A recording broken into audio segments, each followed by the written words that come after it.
ماں باپ کی رضامندی دنیا میں دولت اور آخرت میں نجات کا باعث ہوتی ہے۔ مجھے نئے کپڑوں میں دفن نہ کیا جائے۔ نئے لباس کے مستحق وہ ہیں جو زندہ اور برہنہ ہیں۔ وہ عمل جو بغیر علم کے ہو اسے بیمار، اور وہ علم جو بغیر عمل کے ہو اسے بیکار سمجھو۔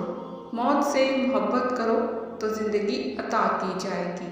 جو اللہ تعالیٰ کے کاموں میں لگ جاتا ہے، اللہ تعالیٰ اس کے کاموں میں لگ جاتا ہے۔ بدبخت ہے وہ شخص جو خود تو مر جائے لیکن اس کا گناہ نہ مرے، جیسے کوئی ایسی برائی کا کام کرتا ہو جس کو اس کے وارث جاری رکھیں۔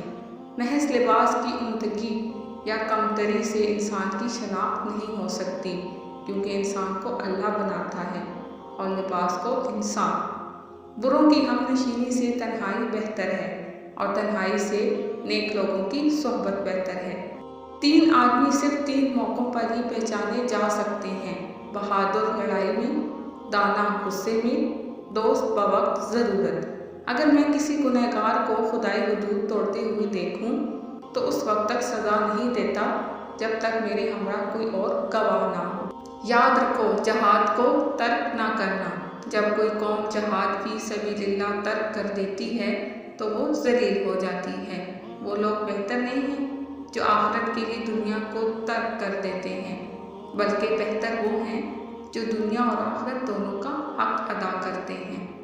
شکست کھانا بری بات نہیں، شکست کھا کر ہمت ہار جانا بری بات ہے۔ آنکھ دل کا دروازہ ہے، اس کی حفاظت کرو کہ تمام آفات اس راہ سے بدن میں داخل ہوتی ہیں۔